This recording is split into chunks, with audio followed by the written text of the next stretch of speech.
tayo dito sa ating binabantayang bagyong si Inday mula sa nilabas nating Tropical Cyclone Bulletin kaninang 11 p.m.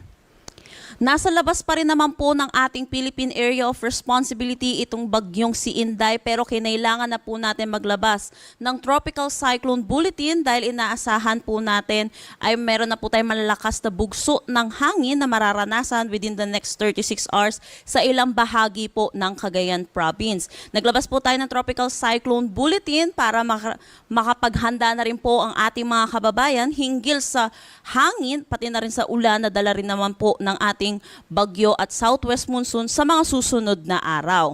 Ito pong si Bagyong Inday, super typhoon category pa rin naman, huling namataan sa layong 1,545 kilometers east ng Northern Luzon. Makikita po natin yung sentro niya or yung mata niya, nasa labas pa naman po ng ating Philippine Area of Responsibility, pero inaasahan po natin papasok din naman po ito bukas ng umaga.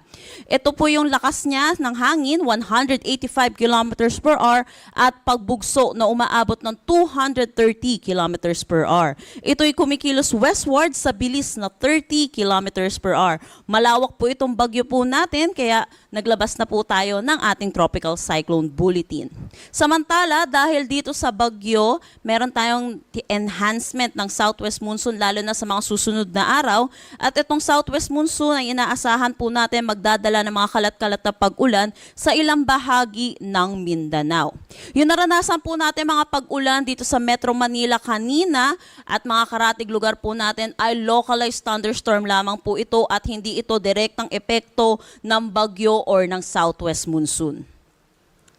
Para sa ating tropical cyclone wind signal number 1, nagtaas tayo dito sa may northeastern portion ng Cagayan. Habang palapit itong bagyong si Inday sa Philippine landmass, inaasahan natin dadami din yung areas na under po ng ating tropical cyclone wind signal. Nagtaas tayo ng signal number 1 na may lead time na 36 hours para makapaghanda yung mga kababayan natin lalo na dito sa may northern Luzon kung saan posibleng lumapit po itong bagyong si Inday po. At dito rin po siya lalapit sa may Batanes, kaya inaasahan natin ang pinakamataas po nating itataas na tropical cyclone wind signal ay signal number 2 at signal number 3.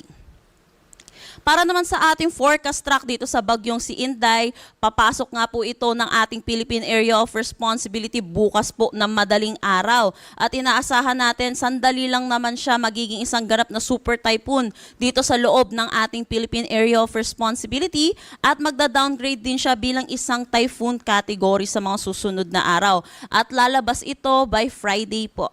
Friday ng gabi or Saturday ng madaling araw. Makikita natin kung nandito yung bagyo natin by Friday, magkakaroon tayo ng enhancement ng southwest monsoon. Hihilain niya po yung southwest monsoon at magdadala po ito ng mga pag-ulan sa malaking bahagi ng ating bansa. Kaya yun din po, kahit hindi po tayo direktang magla-landfall po, itong bagyong si Inday, inaasahan po natin magiging maulan po ang ating weekend sa malaking bahagi ng bansa natin. Dulot po ito ng habagat. Para naman sa ating ulan na inaasahan na dala ng habagat, ngayong gabi hanggang bukas ng gabi inaasahan natin ang 50 to 100 millimeters of rain dito sa may Sultan Kudarat at Sarangani. Tomorrow evening naman to Thursday evening, dulot pa rin ito ng southwest monsoon dito sa may Palawan, Occidental Mindoro, Antique at Negros Occidental. Samantala, Thursday evening hanggang Friday evening, posible na yung 100 to 200 millimeters of rain dito sa may Occidental Mindoro at Antique.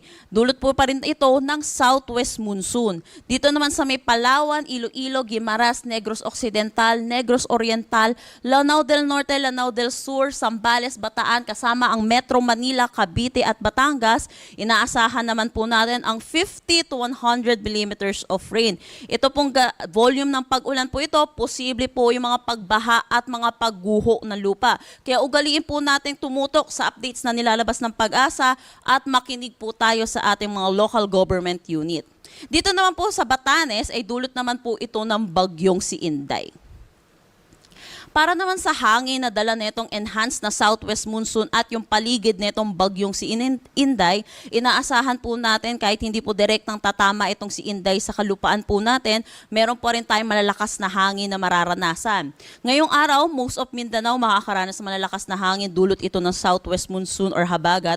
Bukas naman dito sa may Pangasinan, Zambales, Bataan, Cavite, Batangas, malaking bahagi ng Mimaropan, malaking bahagi ng Bicol Region, most ng Visayas at most ng Mindanao. Friday naman, dulot na to, ito inaasahan natin, buong bansa na po natin ang makakaranas ng malalakas na hangin.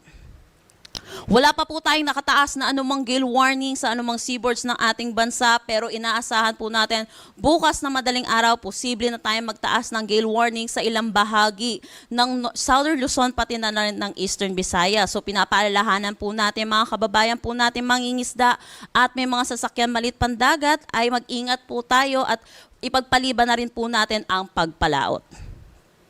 At yan po muna ang latest nating update dito sa bagyong si Inday. Next update po natin ay bukas ng 5 a.m.